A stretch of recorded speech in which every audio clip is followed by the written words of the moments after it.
Larissa Hoffman never imagined that her life would change completely on a sunny March afternoon in Düsseldorf. At 24, the young German woman worked as a receptionist at a five-star hotel in the city center, dreaming of saving enough money to attend college to study tourism. With blonde hair, blue eyes, and a warm smile, Larissa always caught the attention of international guests, but she remained professional and reserved. That day, an elegant man of about 35 approached the reception desk. Tall and well-dressed in a tailored Italian suit, he spoke German with a slight accent that Larissa couldn't immediately identify. He introduced himself as Ahmed Al-Rashid, a businessman from Dubai who was in Germany on business. "I would like some recommendations for local restaurants," Ahmed said with a charming smile. "I'm new to the city and prefer to trust someone who clearly has good taste." Larissa felt flattered. Ahmed was different from the other guests, polite, sophisticated, and there was something in his dark eyes that made her feel special. She recommended 3 restaurants, explaining each one in detail. Ahmed listened attentively, asking intelligent questions and showing genuine interest not only in the restaurants but in Larissa herself. "You have a very interesting perspective," he said. "I bet you know Düsseldorf better than many professional tour guides." Over the next 3 days, Ahmed always stopped by the front desk to chat with Larissa. He discovered that she lived alone in a small apartment, that her parents had died in a car accident 2 years earlier, and that she worked hard to support herself. Ahmed was genuinely interested in her life, asking thoughtful questions about her dreams and aspirations. "You know, Larissa," he said on the 3rd day, "I run several companies in the Middle East. Tourism, hospitality, international business. Someone with your intelligence and natural charm could have a bright future in my company." On the 4th day, Ahmed appeared at the front desk with a bouquet of white roses. "These are special," he explained. "In my country, white roses symbolize new beginnings and purity of intentions." Larissa was touched. No man had ever been so attentive to her. Ahmed seemed genuinely interested in getting to know her as a person, not just as a quick conquest. When he invited her to dinner, she accepted without hesitation. Dinner was at the most expensive restaurant in Düsseldorf. Ahmed had reserved a private table overlooking the Rhine River. He told her about his life, how he had inherited the family business, about his properties in Dubai and London, about how lonely he felt despite his financial success. "Larissa, you're different," he said, gently holding her hand. "Most women I meet are only interested in my money. But you have something special, a pure soul." During dessert, Ahmed made a proposal that would change Larissa's life forever. "My company is expanding operations in Europe," he said. "I need someone trustworthy to manage our new luxury tourism projects. Someone who understands both the European mindset and has the flexibility to work internationally." He paused, studying Larissa's face. "The salary would be $8,000 per month to start, plus all the benefits. House, car, international health insurance. And it would be an opportunity to travel the world, experience different cultures." Larissa almost choked on her wine. $8,000 per month was more than 4 times what she earned at the hotel. It would be the fulfillment of all her financial dreams. "But there is one condition," Ahmed continued. "Initially, you would need to come to Dubai for 6 months to learn about our business and corporate culture. After that, you could split your time between Dubai and Europe." Larissa felt a mixture of excitement and nervousness. Dubai seemed like a distant world, an adventure she had never imagined. But Ahmed was so convincing, so confident. "I know it's an important decision," Ahmed said. "You don't have to answer now, but think about it. How many people get an opportunity like this, a chance to completely transform your life?" That night, Larissa could hardly sleep. Her friends thought the proposal was too risky, but she saw only the possibilities. Ahmed had made it clear that there was no romantic pressure, it was purely professional, and he seemed so genuine, so interested in her well-being. The next day, Ahmed showed up at the front desk with official contracts translated into German and company documents. Everything looked legitimate and professional. The company, Al Rashid International Holdings, had offices listed in Dubai, London, and Paris. "Larissa," he said with a warm smile, "I hope you accept. I genuinely believe you have the potential to be extraordinary. This is your chance to discover what you are capable of." Larissa looked at the contracts, at the elegant man in front of her, and at the hotel where she'd been working for 3 years with no prospect of growth. The decision seemed obvious. "I accept," she said, signing the documents with slightly trembling hands. Ahmed smiled and respectfully kissed her hand. "You won't regret it, my dear. Your new life will begin in 2 weeks." What Larissa didn't know was that she had signed much more than an employment contract. She had signed her own sentence.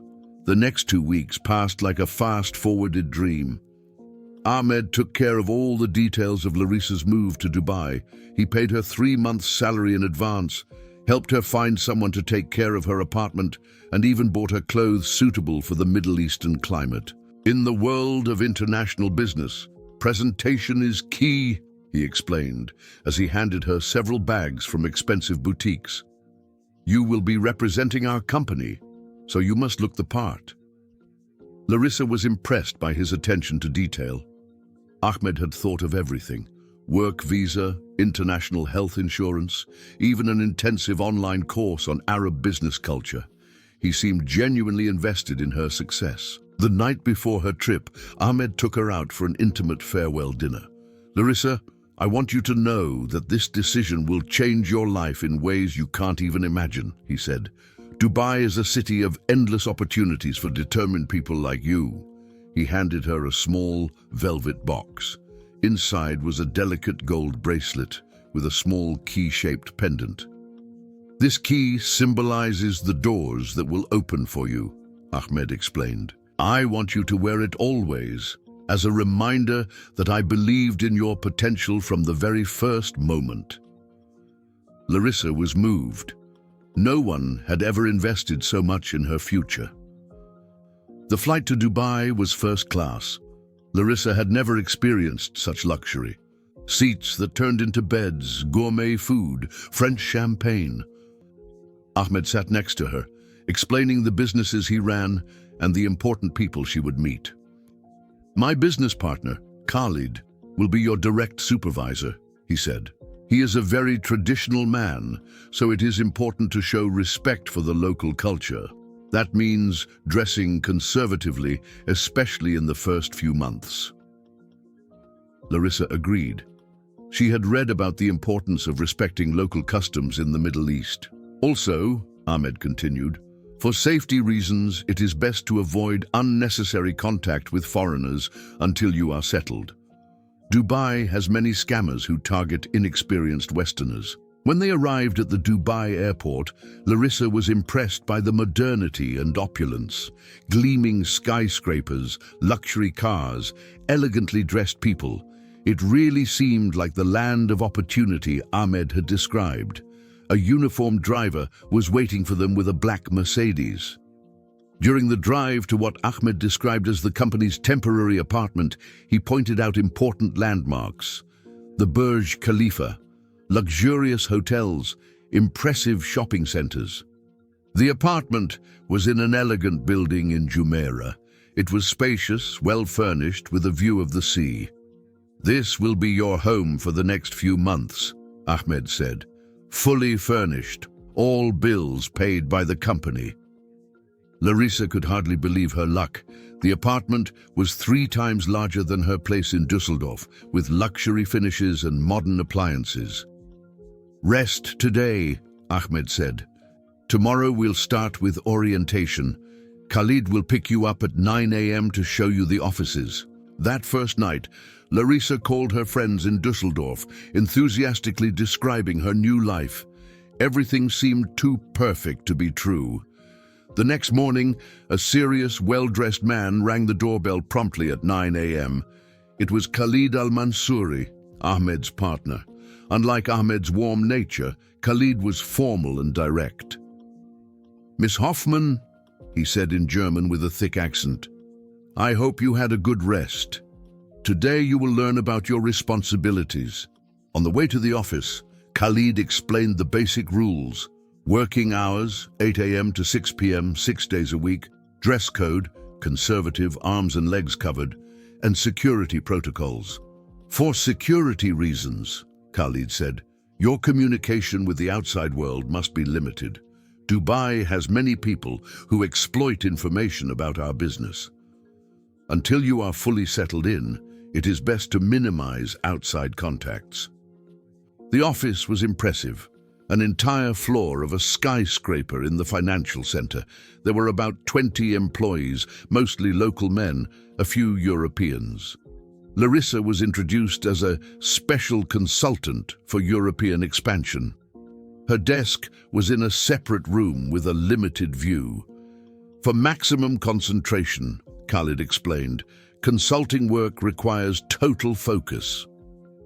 During the first few days, Larissa's tasks consisted mainly of translating documents and researching European tourist markets. The work was interesting, but she noticed that she rarely interacted with other employees.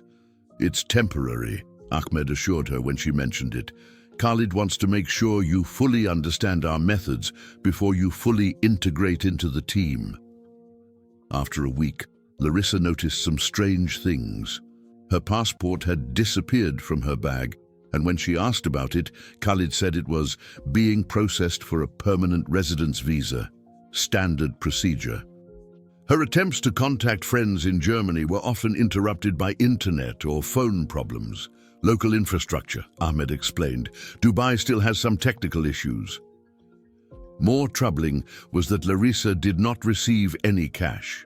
Khalid explained that everything was paid for directly: apartment, food, transportation.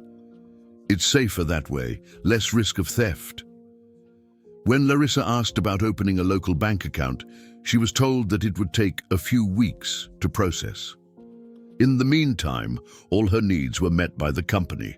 Gradually, Larissa realized that her freedom was being subtly restricted. Her apartment had a doorman who always asked where she was going. The company driver always insisted on accompanying her for safety. Her European clothes were gradually replaced with others that were more culturally appropriate. "It's a process of adaptation," Ahmed assured her during their weekly dinners. "All expats go through this. In a few months, you'll feel completely at home." But Larissa was beginning to feel that home was becoming a gilded cage. The bracelet Ahmed had given her, which she had initially loved, now felt heavy on her wrist. And when she tried to remove it, she discovered that it was locked so that she couldn't open it. "It's a security mechanism," Ahmed explained when she asked. "Very expensive bracelet. The jeweler said it prevents accidental theft." In the third week, when Larissa insisted on going out alone to explore the city, she was told that it was not safe for a Western woman alone. All outings had to be accompanied. Slowly, Larissa began to realize that her golden life in Dubai had become a luxurious cage, but she still believed it was temporary, part of the process of adapting to a different culture. What she didn't know was that Ahmed and Khalid were just getting started. The first few months were always the most subtle, establishing dependence, removing external supports, creating gradual isolation. The true nature of her situation was yet to be revealed. 2 months had passed since Larissa's arrival in Dubai, and her life had taken on a tightly controlled routine that she initially attributed to cultural differences. She woke up at 6:30 a.m., and had breakfast prepared by the domestic worker who had appeared in the second week, was transported to the office by her designated driver, worked in her isolated office until 6 p.m., and returned to her apartment where she dined alone. Conversations with Ahmed became less frequent, limited to bi-weekly dinners where he checked on her progress in adapting. Khalid had taken direct control of her activities, and his nature was proving increasingly controlling. "Miss Hoffman," Khalid said one morning in April, "we have received troubling feedback about your appearance at the office.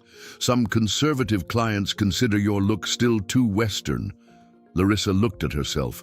She was wearing a navy blue long-sleeved blouse, dark dress pants, and closed-toe shoes.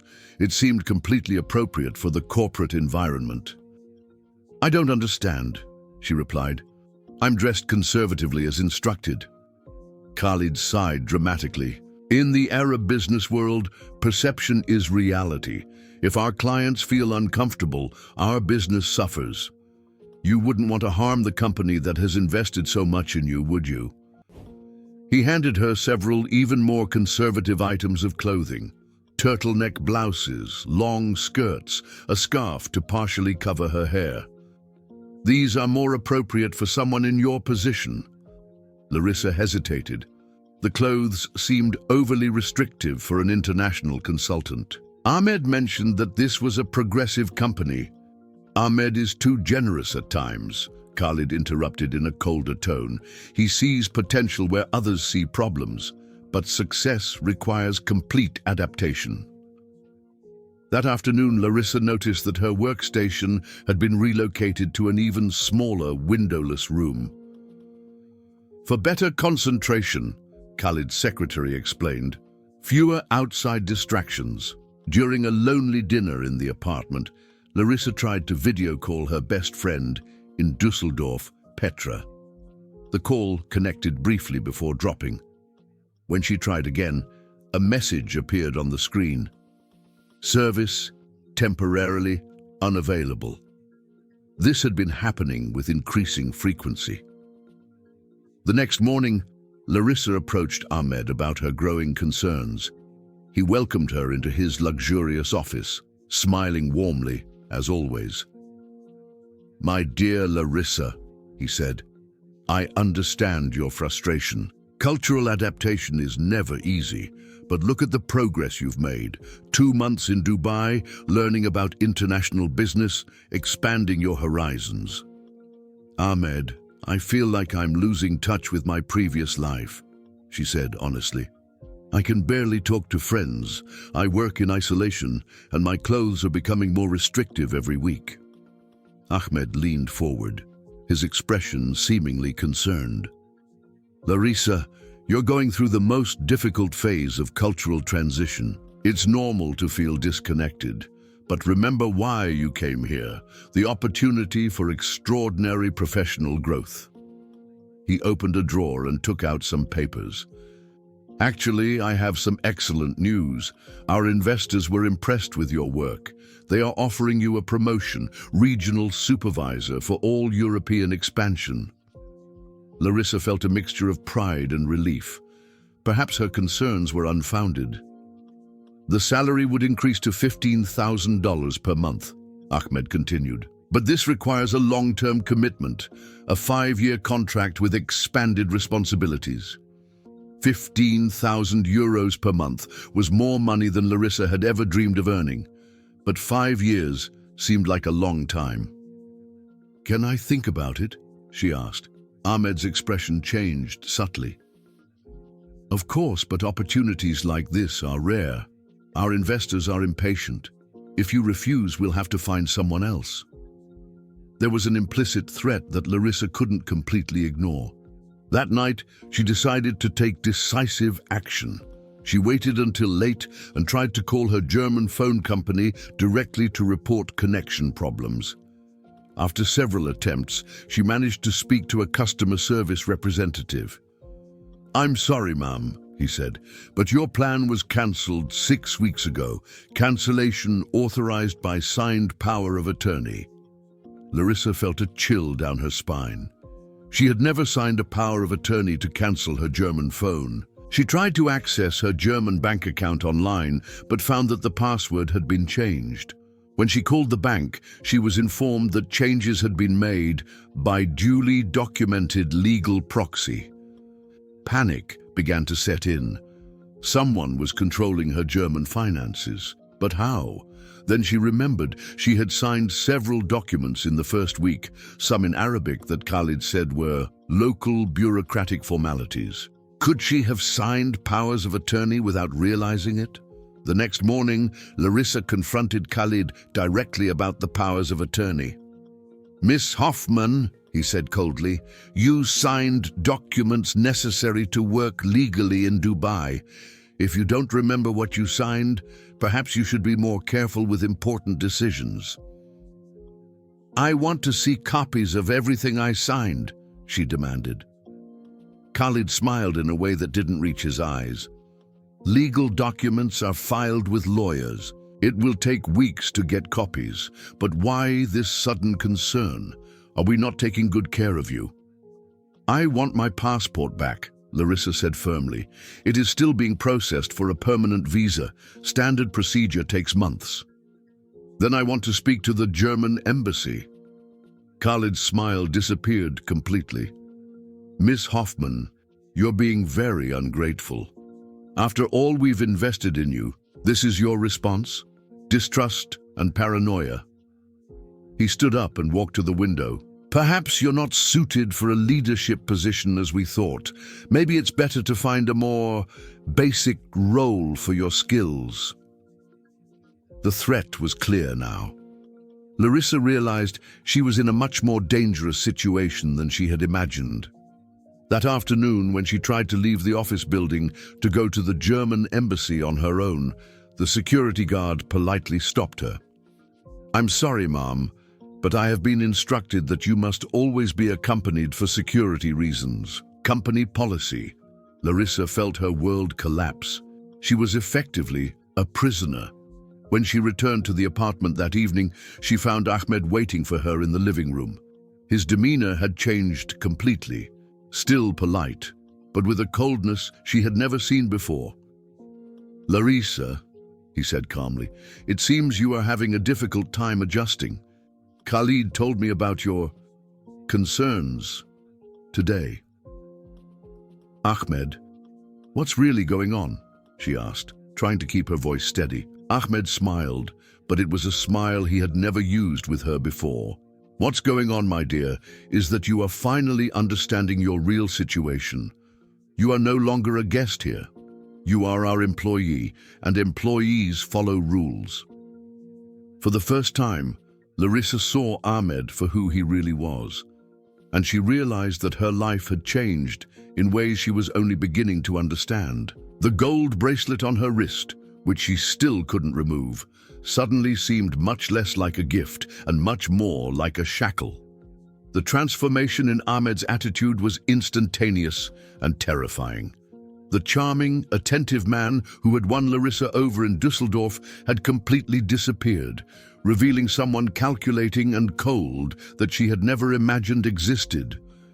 "Sit down, Larissa," he said, pointing to an armchair in the living room that now looked more like an interrogation office. "We have a lot to discuss." Ahmed walked to the kitchen and returned with 2 glasses of tea. "Drink," he said, not as an offer, but as an order. Larissa hesitated. "I'd rather not." "I said drink." Ahmed's voice cut through the air like a razor. "From now on, you will do exactly what I say, when I say it." With trembling hands, Larissa took the glass. The tea had a strange, bitter taste she didn't recognize. "Very well," Ahmed said, sitting down across from her. "Now let's clarify your situation. You are not in Dubai as an employee. You are here as my personal property." The words hit Larissa like a punch in the stomach. "What do you mean?" Ahmed laughed humorlessly. "Did you really believe the international consultant story? Would a German hotel receptionist with no higher education be hired to manage a multi-million-dollar business?" He stood up and began pacing the room. "You were selected, my dear, for very specific characteristics. Young, attractive, alone in the world, financially desperate, and above all, naive enough to sign documents without reading them." Larissa felt nausea rising. "What documents?" "Ah, the documents," Ahmed smiled maliciously. You signed over all your German assets to our company. You also signed a 10-year personal services contract with substantial financial penalty clauses for breach of contract. He took a leather folder out of a drawer. You also signed powers of attorney, giving us complete control over your finances, communications, and legal documents, all perfectly legal under the laws of the United Arab Emirates. Larissa tried to stand up, but felt suddenly dizzy. The tea. There was something in the tea. Calm down, said Ahmed, gently pushing her back into the armchair. Just a mild relaxant. I need you to listen with a clear mind. You drugged me, she whispered. I calmed you down. Important difference. Ahmed sat back down. Now about your new responsibilities. You will no longer work in the office. Your role is to be my personal companion when necessary, host important guests, and keep up appearances at social events. The implications of his words began to sink into Larissa's confused mind. Are you talking about prostitution? Ahmed grimaced in disgust. What a vulgar word. I prefer luxury hostess. You will be well treated, well dressed, well fed. All you have to do is be pleasant to people who are important to our business. Larissa tried to focus through the fog that clouded her thoughts. I would never do that. I'll go to the police, the embassy. With what documents? Ahmed asked casually. You have no passport, no money, no independent legal status here. Officially, you are an employee of my company on a long-term contract. If you try to cause trouble, you will be deported as an illegal worker. He leaned forward. But let's say you manage to get to the German embassy. What are you going to say? That you were brought to Dubai by a reputable businessman, given a luxurious apartment, an excellent salary, and now you're unhappy with the terms of employment that you yourself signed. Larissa realized the cruel genius of his plan. From the outside, everything looked perfectly legitimate. Besides, Ahmed continued, you owe us a considerable amount of money. Apartment, food, clothes, plane ticket, visa fees, everything was paid for in advance. According to your contract, you must work for at least 2 years just to pay off these expenses. The room began to spin gently. Whatever was in the tea was getting stronger. But don't worry, said Ahmed, his voice sounding like it was coming from far away. You will be treated well if you cooperate. Nice clothes, good food, even small luxuries. All you have to do is be flexible. About your responsibilities. Larissa tried to respond, but her tongue was heavy. Her eyes began to close involuntarily. Sleep now, Ahmed said softly. Tomorrow we will begin your proper training. When Larissa woke up, she was in a different bed, in a room she had never seen before. The windows were covered with decorative bars that looked pretty but were clearly functional. The door was locked from the outside. A middle-aged Arab woman was sitting in a chair in the corner of the room. Good morning, she said in English with a heavy accent. I am Fatima. I will be responsible for your education over the next few days. Larissa tried to sit up, but felt persistently dizzy. Where am I? In your new home, replied Fatima. This is the private residential wing of Mr. Ahmed's estate. Very secure, very private. Fatima approached the bed with a tray of food. You must eat. You need strength to learn your new duties. I won't do what he wants, Larissa said with more determination than she felt. Fatima sighed sadly. My dear, I've seen many young women like you.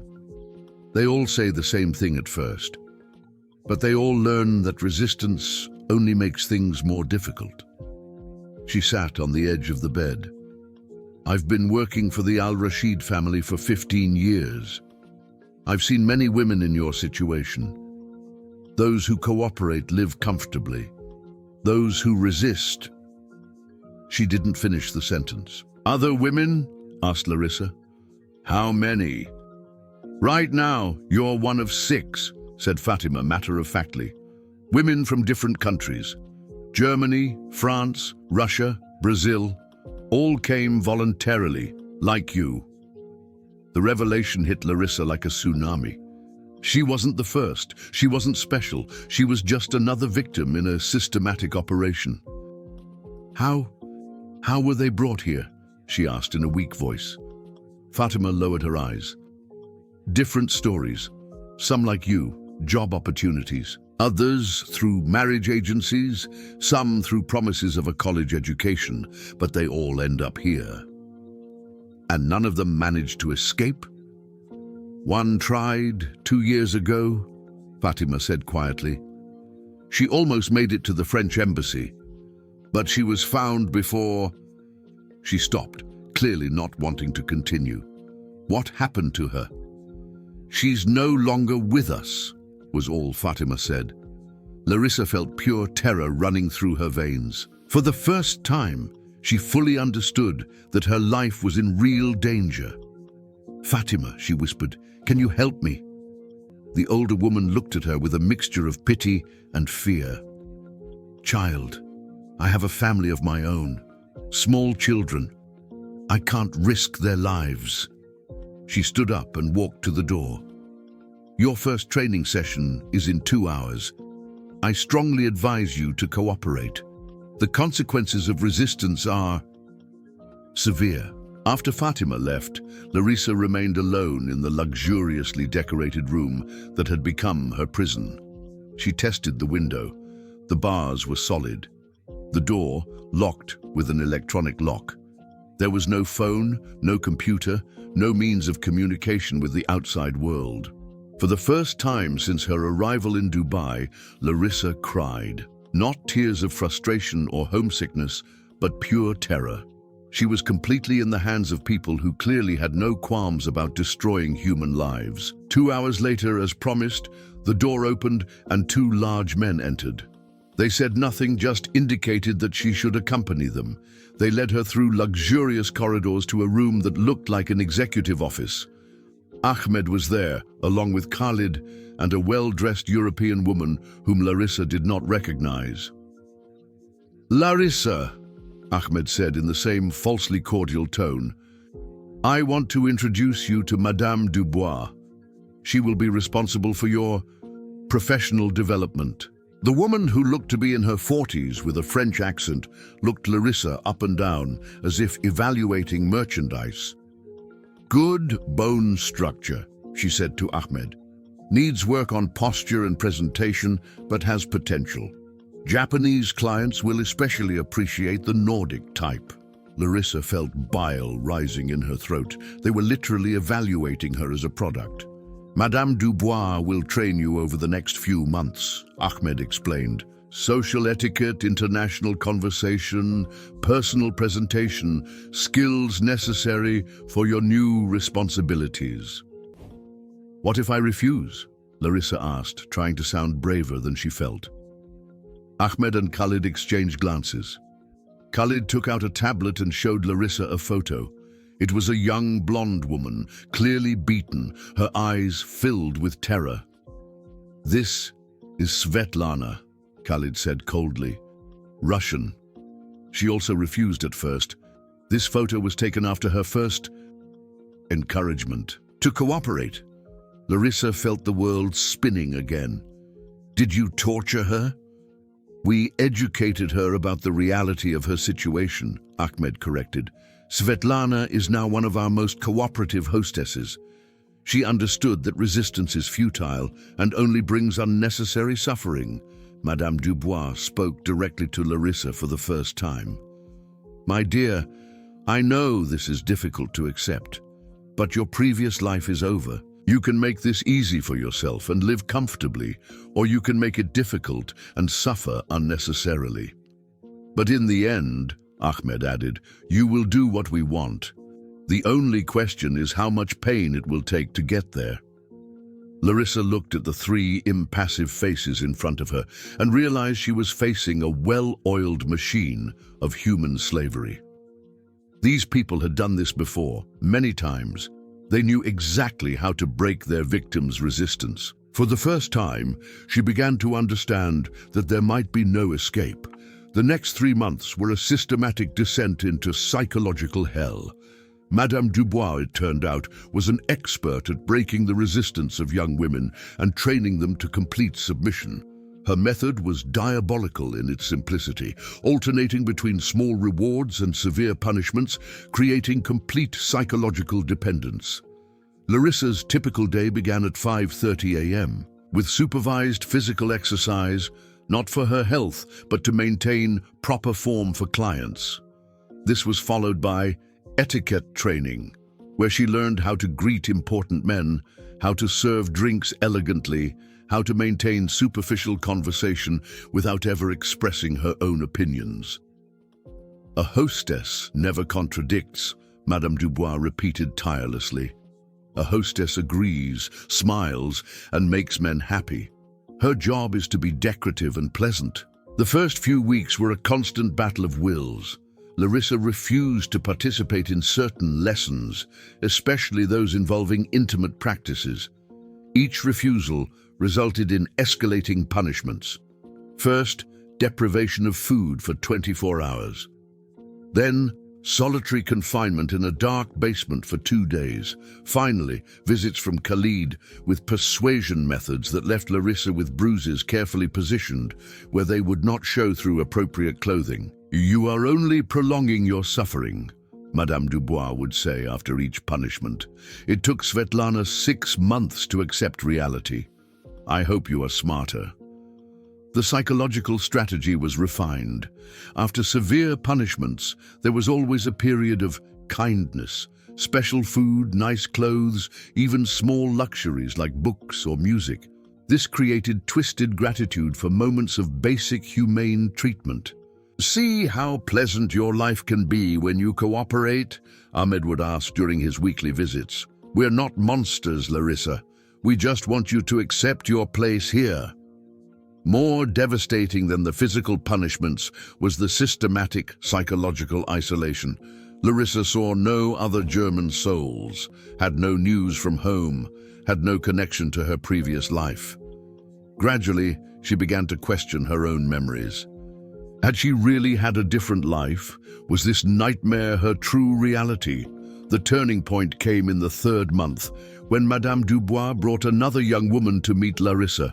It was Svetlana, the Russian woman from the terrifying photo Khalid had shown her.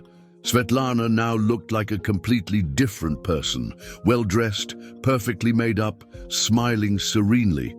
But when Larissa looked into her eyes, she saw something dead inside. "Hello, dear," Svetlana said in English with a heavy Russian accent.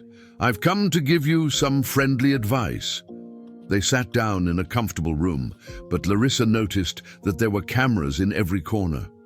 "At first, I resisted too," Svetlana said calmly. "I thought I was strong, that I would never submit, but they have effective methods for changing perspectives." "How can you stand it?" Larissa asked desperately. Svetlana smiled, but it was an empty smile. "You stop putting up with it. You just stop being yourself. It's easier that way. But there must be some way to escape. Escape to where?" Svetlana laughed bitterly. "I have no documents, no money, no family looking for me. And even if I manage to leave Dubai, they have connections in many countries. The organization is much bigger than you imagine." She leaned closer, whispering, "Besides, after what I've seen happen to others who tried to escape, death would be mercy in comparison." "What do you mean?" Svetlana glanced nervously at the cameras. "There was an Italian girl, Francesca. She managed to escape for 2 days. When they brought her back..." She paused, trembling. "They kept her alive for weeks, as an example to the rest of us." That night, alone in her prison room, Larissa finally faced the brutal reality of her situation. There was no knight in shining armor coming to rescue her. There was no happy ending. Her only choice was between resisting and suffering unimaginable agony, or submitting and retaining some semblance of humanity. The following week, when Madame Dubois asked if she was ready to cooperate fully, Larissa nodded silently. "Very well," said the Frenchwoman with satisfaction. "Tomorrow you will meet your first client, a Japanese businessman who is very important to our business. Be pleasant." On that last night before her first assignment, Larissa cried silently for hours. She cried for the naive young German girl she had been. She cried for the dreams she would never fulfill. She cried for the freedom she would never have again. But when the sun rose, she dried her tears and began to prepare to become who her captors wanted her to be. Because the alternative was unthinkable, the transformation was complete. Larissa Hoffmann, the dreamy receptionist from Düsseldorf, was dead. In her place was only an obedient shadow, trained to please powerful men and never question her situation. Or at least that's what Ahmed, Khalid and Madame Dubois believed. What they didn't know was that, in the darkest depths of despair, Larissa had found something they didn't expect, a cold, calculating anger that grew silently every day. She would learn to play their game, to be the perfect hostess they wanted, and in the meantime, she would meticulously plan her revenge. Because Larissa had realized something important: powerful men who feel completely secure make mistakes, and she would be there to take advantage of every one of those mistakes. The war had only just begun, and this time she would fight by their rules until she was in a position to change them completely. 18 months had passed since Larissa had accepted her reality. To the outside world, she had become exactly what Ahmed wanted: a sophisticated, multilingual, and perfectly obedient hostess. She attended important business dinners, accompanied powerful clients to social events, and never showed any sign of resistance. But beneath the perfectly polished surface, Larissa was meticulously building an escape strategy that would take years to execute. Her first step was to gain the complete trust of her captors. For 6 months, she was the model hostess, always smiling, always pleasant, never asking questions. Ahmed was so pleased with her transformation that he began taking her to increasingly exclusive events, where she met powerful men from across the Middle East. "See how good life can be when you accept reality," Ahmed said one evening, after a particularly successful dinner with Kuwaiti investors. "You have a life that many women envy." Larissa smiled sweetly. "You were right all along. Resisting was just youthful foolishness." What Ahmed didn't know was that during these events, Larissa was carefully cataloging information. Names, business connections, details about financial transactions, and most importantly, evidence of the international human trafficking network that Ahmed coordinated. Her memory, always excellent, became her most powerful weapon. She memorized phone numbers, addresses, dates of important meetings. Gradually, she began to understand the complete structure of the criminal organization. The second step was to establish secret contact with the outside world. This took months of careful planning. During social events, she occasionally met other Western women, diplomats' wives, visiting executives, journalists. She never said anything directly, but she left subtle clues about her situation. Her chance came during an event at the British Embassy. An English investigative journalist, Sarah Mitchell, noticed something in Larissa's behavior that intrigued her. "Are you okay?" Sarah asked discreetly during a moment when Ahmed was talking to other guests. Larissa looked directly into the journalist's eyes for just 2 seconds, long enough to convey silent despair. "Perfectly fine," she replied with an automatic smile. But in those 2 seconds, Sarah saw something she recognized from other stories she had investigated: human trafficking. In the days that followed, Sarah discreetly began investigating Ahmed al-Rashid and his company. What she discovered shocked her: a sophisticated sex trafficking ring operating under the guise of legitimate business, with connections stretching from Europe to Asia. Meanwhile, Larissa continued her perfect performance, but now with real hope for the first time in over a year. Someone had seen. Someone was investigating. The third step was the most dangerous: documenting physical evidence. Larissa began secretly photographing documents using a small device she managed to hide during one of the routine searches of her room. The device had been accidentally left behind by Sarah during the embassy event, an act of considerable courage. For months, Larissa photographed contracts, client lists, financial records, even communications between Ahmed and other members of the network. Each photo was too risky, but she knew that evidence would be crucial for any future legal action. The decisive moment came when Ahmed announced that she would accompany a very special client, a corrupt German politician who had been blackmailed into facilitating trafficking operations in Europe. "This man has information we need," Ahmed explained. "Your job is to keep him relaxed while we discuss business." For the first time in months, Larissa felt the old terror. But she also saw a unique opportunity. The German politician, Dr. Klaus Weber, was clearly a man tormented by guilt. During dinner, he was visibly nervous, drinking excessively and making comments that revealed his discomfort with the situation. When they were alone at the end of the evening, Larissa made the riskiest decision of her life. "Dr. Weber," she said in perfect German, "I know who you are, and I know you don't want to be here any more than I do." Weber jumped. "What do you mean?" "My real name is Larissa Hoffmann. I'm from Düsseldorf. I was trafficked here almost 2 years ago under the pretext of a job offer." Weber paled. You're German?" "Yes, and I know you're being blackmailed into cooperating with them." For 20 minutes, in a whispered and desperate conversation, they exchanged crucial information.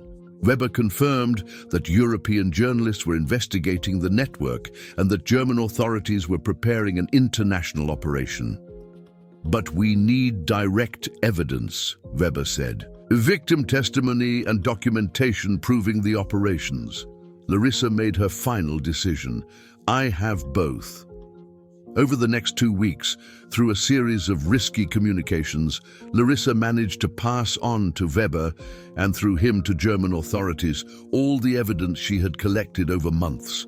The international operation was launched simultaneously in 6 countries on a Tuesday morning in September. Special teams raided Ahmed's properties in Dubai, London, Paris, and Frankfurt. More than 40 people were arrested, including important clients and government facilitators. When Ahmed was awakened at 5 a.m. by a knock on the door, he found not only local police, but also Interpol agents and representatives from multiple European embassies. "Ahmed al-Rashid," said the lead agent, "you are under arrest for human trafficking, kidnapping, money laundering, and a list of other charges that will take hours to read in full." Ahmed looked across the hallway and saw Larissa walking freely alongside German agents. She was no longer dressed as an obedient hostess, but wore simple, dignified clothes. Her face showed no longer submission, but the quiet determination of someone who had regained her humanity. "You," he said with anger and disbelief. Larissa stopped and looked directly at him for the first time in months without lowering her eyes. "My name is Larissa Hoffmann," she said clearly. "Not your property, not your hostess. A free German woman you should never have underestimated." Ahmed was led away in handcuffs while shouting useless threats. Epilogue. 3 years later, Larissa stood in the German federal court in Frankfurt, concluding her testimony against the last members of Ahmed's network who were on trial. For 3 years, she had testified in courts in 6 different countries, helping to secure convictions totaling more than 400 years of collective imprisonment. Ahmed al-Rashid was sentenced to life imprisonment in the United Arab Emirates, but not before being extradited to Germany, France, and the United Kingdom to face additional charges. He would die in prison. Khalid received 35 years in prison, Madame Dubois 28 years. Dr. Weber, in exchange for his crucial cooperation, received only 5 years and was instrumental in dismantling other similar networks. All 6 women in Ahmed's operation were rescued and received extensive psychological support. Svetlana had returned to Russia and was slowly rebuilding her life. 2 others had become lawyers, specializing in human trafficking crimes. Larissa used the compensation money, $2.3 million recovered from Ahmed's assets, to establish a foundation that helped victims of human trafficking and educated young people about the warning signs of international predators. The Larissa Hoffman Foundation operated in 12 countries and had helped more than 300 women escape similar situations. That day in court, after her final testimony, Larissa stepped out into the German sunshine and took a deep breath. For the first time in years, there were no more trials pending, no more criminals to face. Her life was finally hers again. She looked at the gold bracelet she still wore on her wrist, no longer a symbol of slavery, but a reminder of her own strength. She had managed to open the security lock while still in Dubai, but chose to keep it as a reminder that she had survived the worst that human beings could do to each other.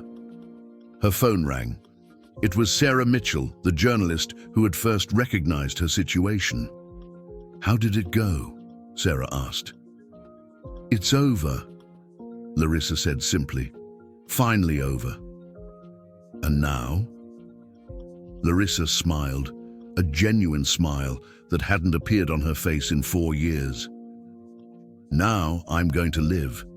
She walked through the streets of Frankfurt toward the future she had earned through extraordinary courage, intelligence, and patience.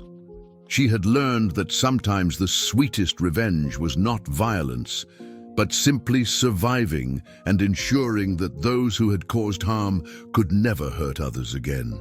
The gold bracelet sparkled in the German sun, no longer a chain, but a trophy of war against those who believed women were property to be bought and sold. Larissa Hoffman had proven them fatally wrong. The end.